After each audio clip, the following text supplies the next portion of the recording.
धन्यवाद। प्रकाश sir, Sushila madam और आप सबको मेरा नमस्कार।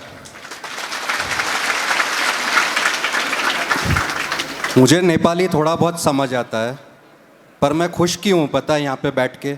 अगर मुझे कुछ समझ भी नहीं आता तो मैं ईश्वर पिता के लिए ताली बजाता हूँ, उनके प्रेयर में मैं ताली बजाता हूँ और लास्ट में मैं आमीन बोलता हूँ। इसके लिए मैं बहुत खुश हूँ। अगर मुझे कुछ समझ भी नहीं आया तो भी मैं खुश हूँ। मैं सर को फर्स्ट टाइम मैं सर को यूट्यूब चैनल में फॉलो करता था, तो मैं 10 दिन पहले ही मैंने सर का वीडियो और सब कुछ मैंने देखा और मेरे मन में आया कि मुझे सर से एक बार मिलना है। और आप मानोगे नहीं, 10 दिन में ही सर का दुबई आना हो गया और मुझे मिलने का चांस मिल गया उनसे। दुबई आए, जैसे ही उन्होंने लैंड किया एयरपोर्ट पे मैं उनसे मिला ना। मैं उनको जानता था पर वो मुझे नहीं जानते थे। तो मैंने सोचा कि सर शायद मेरी कार में आके बैठे तो बहुत अच्छा होगा। है ईश्वर पिता वो मेरी गाड़ी में आके बैठे। तो जैसे ही वो एयरपोर्ट से नीचे उतरे, लैंड करके बाहर निकले एयरपोर्ट से, सर ने खुद कहा कि मैं तो आपकी गाड़ी में ही जाऊंगा। फिर उसके बाद हम सत्संग के लिए गए, आगे भवन में जा रहे थे। तो दुबई में सबसे बड़ी समस्या है एक पार्किंग की समस्या। आप दुबई में घूमते रहोगे पर आपको पार्किंग नहीं मिलेगा। पर उस दिन देखिए ईश्वर पिता का आशीर्वाद है, जैसे ही मैं सर के साथ जा रहा हूँ एक पार्किंग मेरे लिए जैसे खाली पड़ा हुआ है कि भाई गाड़ी लगा दो यहाँ पे ही। फिर मैं सर के साथ काफ़ी सारी बातचीत हुई, सत्संग में सब गए। उसके बाद मैंने सर को अपनी प्रॉब्लम बताई कि भाई मेरा 1-2 बिजनेसेस है, उसमें एक मेरा बिज़नेस थोड़ा लॉस में चल रहा है और मुझे आपके आशीर्वाद की ज़रूरत है। तो सर ने बोला ठीक है चलिए हम आपके रेस्टोरेंट जाएंगे, वहाँ पे बैठेंगे। सर आए रेस्टोरेंट में, उन्होंने प्रे किया, उन्होंने मुट्ठी करके मुझे दिया और कहा कि ये आप अपने जहाँ पे कैश काउंटर है वहाँ पे रखिएगा। मैंने कैश काउंटर के वहाँ पे रखा और मेरा बिज़नेस अभी 10 गुना ज़्यादा बढ़ गया है। पर मैं आपसे एक चीज़ कहना चाहता हूँ, अभी मेरा बिज़नेस 10 गुना बढ़ा है, पर अगली बार मैं जब पोखरा आऊँगा मैं आपको कहूँगा कि मेरा बिज़नेस 1000 गुना बढ़ गया है।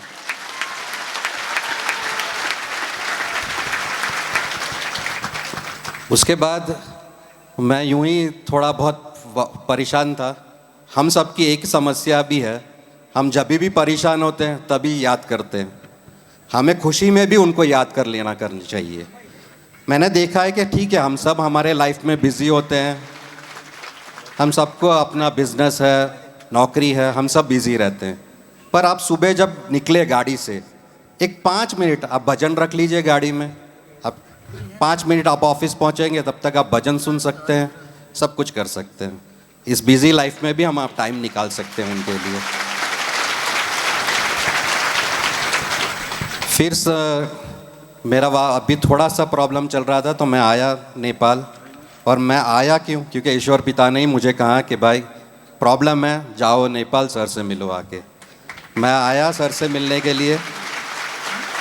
मैंने आते ही सर को अपनी प्रॉब्लम्स बताई कि सर ये प्रॉब्लम है। और जितने भी करीबन मैं 7 या 8 सत्संग में अभी नेपाल आने के बाद मैं गया सर के साथ, तो जितने भी सत्संग में प्रे किया सर ने मेरे लिए। और उसके बाद जितने भी सत्संग में मैं जाता था, हर सत्संग के बाद मुझे कुछ ना कुछ पॉजिटिव मेरे मोबाइल में व्हाट्सएप में मैसेज आता था कि ये प्रॉब्लम सॉल्व हो गया, ये प्रॉब्लम सॉल्व हो गया। यानी सर से मिलने के बाद हमेशा देखने जाओ तो एक पॉजिटिव एनर्जी है जो मेरे लाइफ में आई है बिल्कुल, और सब कुछ चेंज हो गया है। और मैं इस सबसे ज़्यादा खुश इसके लिए हूँ क्योंकि मैं जिस भवन में नेपाल में आके गया वो सारे नए भवन थे और नए भवन का उद्घाटन था। और हर भवन में सर और मैडम के साथ मैं था। इससे बड़ी खुशनसीबी तो मेरी कुछ भी नहीं हो सकती। और जो बोलते हैं ना कि जो रिस्पेक्ट, जो आदर जो उन्होंने दिया है, जो आप सब ने दिया है, उसके लिए मैं हमेशा धन्यवाद रहूँगा। ये सारे भवन का उद्घाटन जहाँ जहाँ मुझे जाने का हुआ, मैं सिर्फ यही मानता हूँ कि ईश्वर पिता ने मुझे चुना कि भाई आ दुबई और ये सारे जहाँ जहाँ नया भवन बन रहा है वहाँ पे जा सर और मैडम के साथ। यानी उन्होंने मुझे चुना है, यहाँ पे लाया है, क्योंकि मेरा तो कोई प्लान था ही नहीं, पर शायद उनका ही प्लान था मुझे यहाँ पे लाना और सर और मैडम के साथ सारे नए भवन का उद्घाटन। यानी उन्होंने मुझे चुना है यहाँ पे लाने के लिए। और मैं कहना चाहूँगा कि अभी 2 दिन पहले ही मेरे एक दोस्त का कॉल आया था।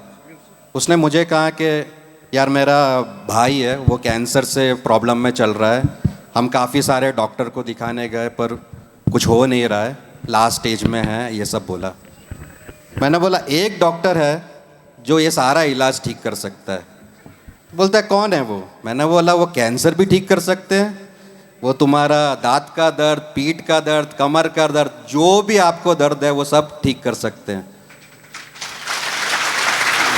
तो वो कहता है कि यार मैंने तो सुना है अब कैंसर का डॉक्टर अलग होता है, आप सबने सुना होगा कैंसर का डॉक्टर अलग होता है, दूसरे दांत का डॉक्टर अलग होता है, आँख का डॉक्टर अलग होता है। तो उसने मुझे कहा कि यार एक ही डॉक्टर में ये कैसे हो सकता है?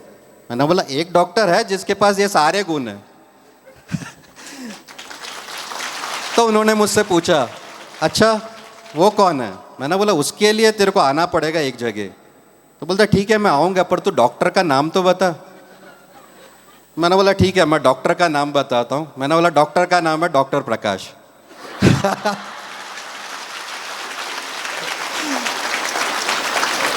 आप उनसे मिलोगे तो ये सब कुछ ठीक हो जाएगा।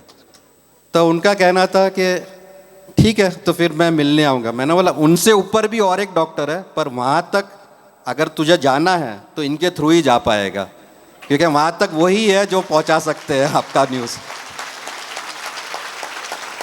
तो उसने मुझे कहा कि यार फीस तो बहुत ज़्यादा होगा ना, अब डॉक्टर है तो फीस तो इतना सारा पढ़ा लिखा हुआ है जो सब कुछ ठीक कर सकता है, तो फीस तो बहुत ज़्यादा लेंगे वो।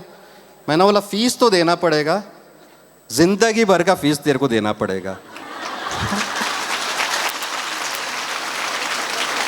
तो उसने मुझसे पूछा कि जिंदगी भर का फीस क्या है यार, इतना तो पैसा मेरे पास है नहीं। तो मैंने बोला जिंदगी भर का फीस एक ही है, विश्वास। आप उनके ऊपर विश्वास करो, आपका सब कुछ ठीक हो जाएगा। फिर उसने मुझे कहा कि ठीक है यार विश्वास, पर क्या करूं मैं? मैंने बोला दिल से विश्वास कर, अपने आप सब कुछ ठीक हो जाएगा। और एक ही धरती है जहाँ पे सब कुछ ठीक होगा, ईश्वर पिता की धरती नेपाल में। तो सर वो आएंगे शायद 1-2 हफ्ते में, वो यहाँ पे आएंगे और आपसे मिलेंगे, और होगा तो ईश्वर पिता तो हमेशा मुझे बुलाता ही रहता, मैं अभी आऊँगा फिर से आपको मिलने के लिए।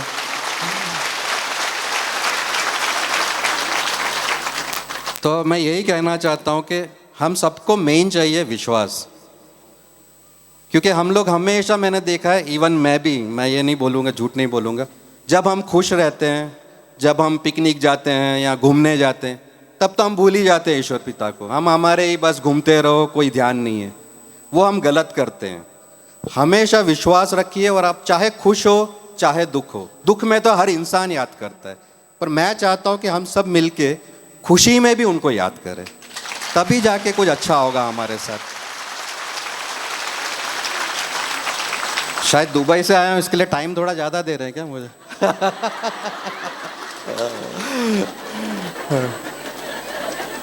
तो सर अभी जाने वाले हैं कतर और इधर सब, तो मैंने उनको कहा है कि मैं भी साथ में चलूँगा, और हमेशा आपका आशीर्वाद मेरे साथ रहे। बस मैं यही कहना चाहता हूँ। धन्यवाद आप सबका। आमीन।